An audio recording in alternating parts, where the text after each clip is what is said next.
Money, cars, clothes, you know the rest. It's crazy how we we all turn to dust, but nobody really knows this. Nobody really knows this at all. You know, you see people every day walking, you know, at the gym. I just came from the gym. But I think we all have this idea that we live forever and that we live a long time on this earth. And really we don't. We don't live long at all, right? It's like a blink of a second how long we live in the true essence of things. Right? None of this is real. I mean, it's real. It's real in a physical sense, but in truth, in reality, none of this is real. You know, we strive for like so much stuff in life, so many things, you know, money, position, status, but we don't really know what it's all about, right? We think we're separate from everything we see. That's what causes so much suffering. We think we're separate from it, right? Even our desires we think we're separate from, which we're not. And when you finally realize this, it opens up so many doors in life, right? Because whatever you desire in life, you know, become that thing, right? Not in a way that, oh, you're gonna make it happen. You know, I'm gonna make it happen. I'm gonna make it work, right? I'm gonna bring it to fruition. Really resonate with it. Really sit there and vibe with it. Vibe out with it, right? Vibrate on that level, right? That's when the Bible says, first seek ye the kingdom of heaven and all things should be added unto you, right? What that means is, you know, whatever you want, there's a feeling that comes with whatever you want, right? And that feeling, that feeling of having it, right? Even if you don't have it in the physical sense, right? Vibe on that frequency, vibrate on that frequency, right? You gotta remember the human body is an electromagnetic pole, right? It's a transmitter and receiver. And remember, we're energy beings. We're energy beings. So whatever you desire, so when the Bible says, whatever you so desire, believe you have received it and you shall have it. That means you take what you want, vibrate on that level, and then you have it, right? Vibrationally. Because reality is consisted of two realities, right? Vibrational reality and physical reality. You know, if you want that thing, you have to vibrate on that level in vibrational reality. Have it in vibrational reality, right? That's how you bring it about. And in some way, somehow, it will harden into fact in your material world. You know, as Neville Goddard says, feeling is the secret, right? Feeling is the secret.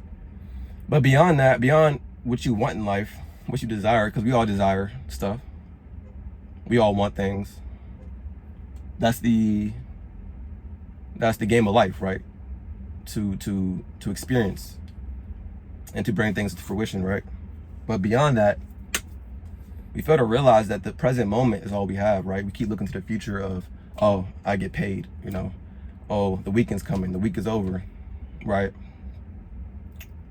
Having something to look forward to, which is good. Always have something to look forward to. Always have the feeling of expectancy, right? That puts it down into your subconscious mind. But what you really want to get into the habit of getting into is feeling it now. Feeling is already manifested. Feeling you already got that thing, right? And you shall have it. That's just how it works. That's the law of consciousness. It's the law of mind, right? Whatever you predominantly think and feel with your conscious mind sinks down into your subconscious mind. And your subconscious mind reproduces it on the screen of space. That's the law of consciousness. That's the law of consciousness. I think a lot of people don't know this because they think life is happening to them when life is happening in your mind. How you think and feel, regardless of how you think and feel, is what promotes itself or what shows itself on the screen of space, right? That's the law of life, the law of belief. I think most people just don't know this because they think, like I said, they think life is happening to them. But what they fail to realize is how they think and feel produces their reality. Their perception of it produces the reality. And they can shape reality to how they see fit, right? That's all we are. We're consciousness. We're formless awareness. That's all a human being is formless awareness. We have these wetsuits, we have these avatars, but the true reality is the projection of the mind, right? The projection of the mind. That's when the Matrix, he's talking to the boy, and the boy said, don't try to bend the spoon, that's impossible. Only then when you realize the truth. He said, what truth? It's not the spoon that bends, it's only yourself. It's not the spoon that bends, it's only yourself. And when he bent the spoon, he saw it bending, and the oracle said, well, not the oracle, but a lady came to him and said, are you ready? He looked back, and he looked back at the spoon, it was still straight. But he was bending it. What does that mean? It's not the physical world that changes. It's only your perception of it, right? It's only your energy. You're manipulating your energy to fit the physical world. Or I mean for the physical world to fit to you. That's how that works. That's really how that works. But other than that, what I was trying to say is I think a lot of people miss the mark in life, right? They fail to realize that they came from dust and they return to dust, right? This personality, who we think we are, isn't real. It's a concept that you came to believe, right? If you were born in Nicaragua, right, you'd be speaking, I don't know what they speak. I think they speak Spanish. I might not be right on that, but you'd be speaking that language, right? Growing up in their culture. And that's who you identify yourself with, right? If you're born in LA, well, you'll be speaking English, right?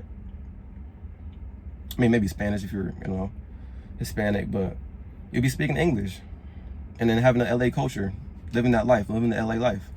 If you're born in the Amazon, right? And one of the Amazon tribes that's still going on today, that live out in the Amazon, live off the land. They might even be cannibals, who knows? You'll be living that life, right? You'll be a cannibal living in the Amazon forest, not knowing about all this stuff going on in the new world. All right. That's why your mind, the law of mind is the law of belief. What you believe to be true is the truth, whether good or bad, right?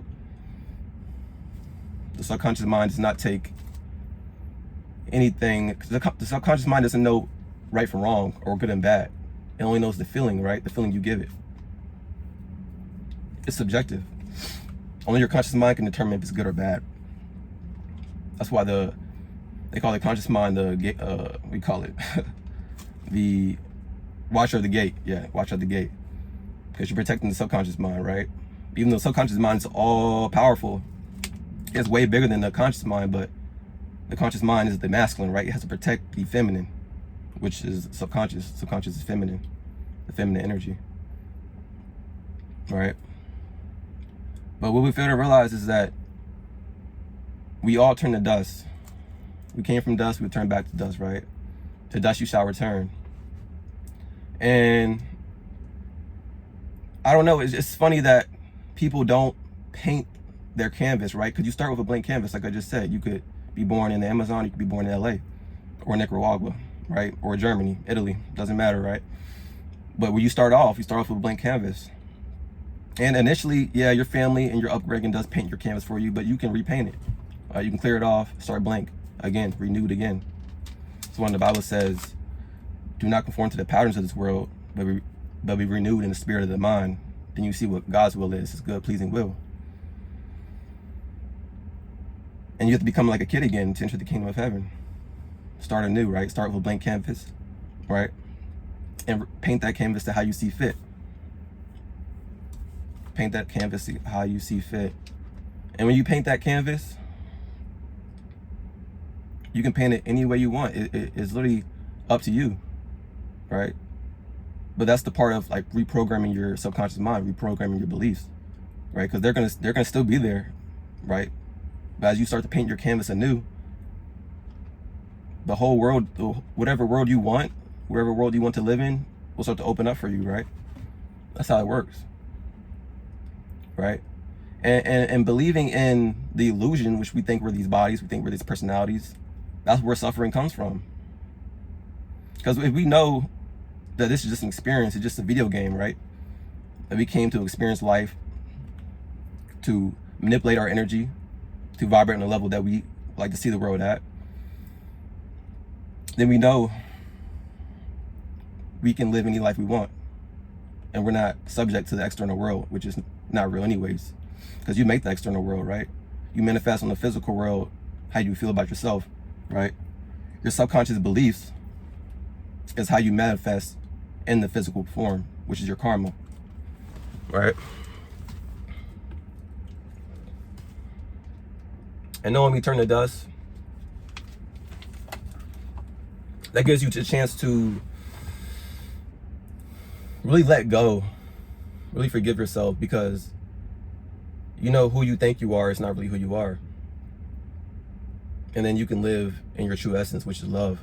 And when you live in love, man, your immortal life at that point.